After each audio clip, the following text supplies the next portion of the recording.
एक समय आवश्यकता थी तो मांगने पर नहीं दिए और आज बिगर मांगे दे रहे हैं। इसका मतलब है कि भैया कहीं न कहीं इस राज में कुछ ना कुछ वर्णन है। देवता आकर के सुखदेव जी को प्रणाम करते हैं। प्रभु सादर प्रणाम वंदन अभिनंदन।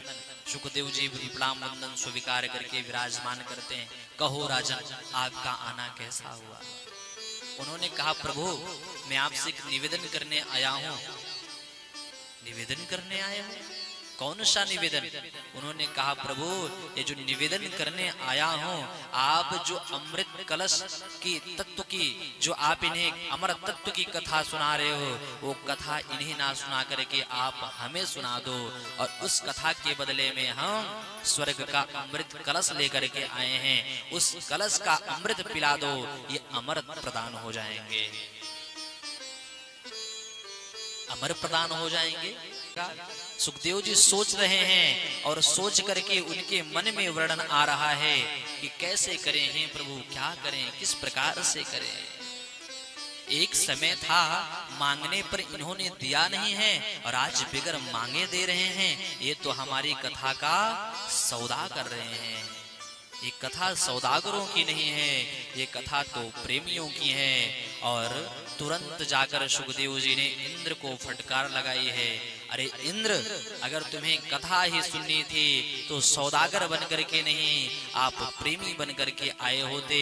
जिस प्रकार से महाराज परीक्षित को ये कथा मैं सुना रहा हूँ, उसी प्रकार से मैं आपको भी ये कथा अवश्य से सुनाता, परंतु आप आए नहीं। इस प्रकार से वर्णन कर रहे हैं और वर्णन करके भगवान के मन में विचार आया है, विचार का संबोधन कर रहे हैं। उन्होंने कहा राजन आपको मैं एक कथा नहीं सुना सकता, इस कथा के लिए आप जा सकते हो। उन्होंने कहा अरे मैं स्वर्ग का अमृत का आपको कलश दे रहा हूं, आप स्वर्ग का कलश ना लेकर के आप मणि के चक्कर में परेशान हो। उन्होंने कहा अरे इंद्र हमारी जो कथा है, क्व सुधा क्व कथा लोके क्व कांचा क्व मणिर महान ब्रह्मरा तो विचारेवं तदा देवान जहां सह। सूत जी कहते हैं अरे भैया ये देव दुर्लभ अमर तत्व की जो कथा है, ये कोई पुण्यात्मा पी ले तो उसके पुण्य बढ़ जाते हैं, कोई पापात्मा पी ले तो उसके पाप समाप्त हो जाते हैं।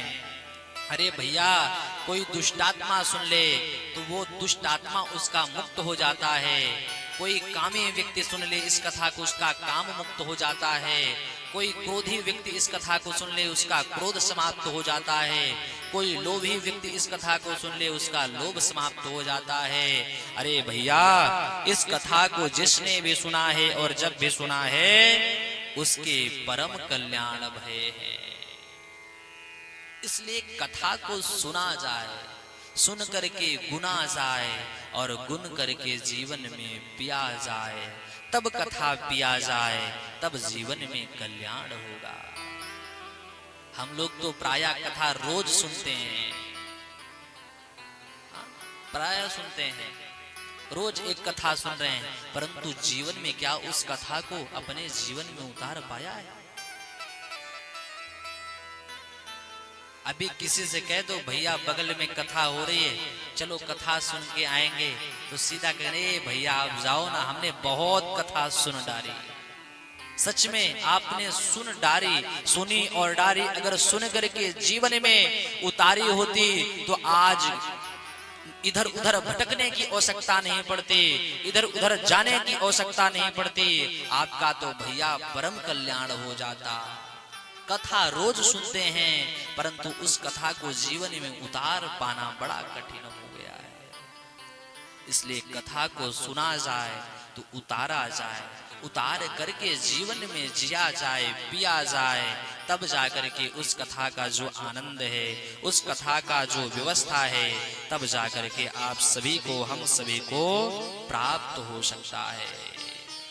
इसलिए कथा जितनी भी हो सके, जितनी भी सुलभ हो, सरल हो, कथा को सुना जाए, कथा में जाया जाए, कथा में बैठकर इधर उधर की बात